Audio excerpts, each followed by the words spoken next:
ये दिन बहुत ही शुभ है जब देश की 100 दिन पहले भी हम इस माँ यमुना के तट पर आकर के आरती करते हुए उनके चरणों में हमने संकल्प लिया था।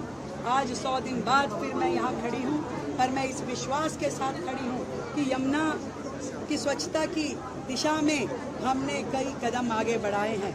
वो कदम जो सही मायने में माइलस्टोन होने वाले हैं यमुना स्वच्छता की दिशा में। इससे पहले की सरकारों को केंद्र सरकार के द्वारा फंड भी दिया जाता था, सहयोग भी दिया जाता था, परंतु यमुना सफाई के लिए उनके द्वारा कुछ किया नहीं गया।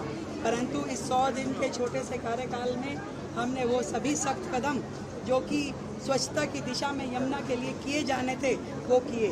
सबसे पहले तो वो जो अनऑथराइज कॉलोनियाँ, वो जो गांव बिना सीवर लाइन के दिल्ली में जिनका सीवेज प्लांट बह रहा है और जो जा कर के यमुना जी में सीधा गिरता है, उनको टैप करने के लिए उन सभी नालों को, उन सभी सीवर लाइनों को दिल्ली में 450 अनऑथराइज कॉलोनी 65 गाँवों में नई सीवर लाइन बिछाने का काम, वहाँ डिसेंट्रलाइज एसटीपी बनाने के काम 4000 करोड़ की लागत से जो शुरू होगा उसको मंजूरी दिल्ली सरकार द्वारा दी गई है।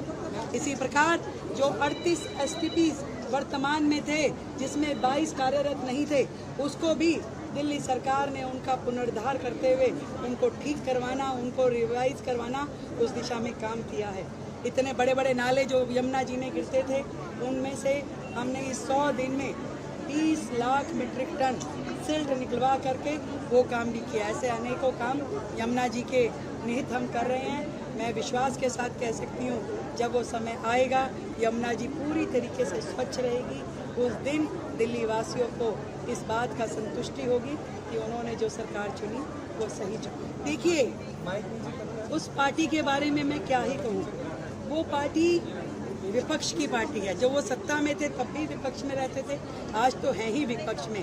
तो विपक्ष का जिम्मेदारी होती है कि कुछ ना कुछ बोलते रहें, तो उनके बोलने से मैं ज़्यादा उसकी तकलीफ नहीं मानती, परंतु मुझे ये मालूम है कि हमारी सरकार की नीति और नीयत दोनों स्पष्ट हैं, पूरी तरह से पारदर्शी है, ईमानदार है, और हमने जो इस मात्र 100 दिन के कार्यकाल में अपने कदम उठाए हैं वो सही दिशा में कार्यरत हैं। और इसलिए निश्चित रूप में विश्वास के साथ मैं कह सकती हूँ कि सरकार जो कार्य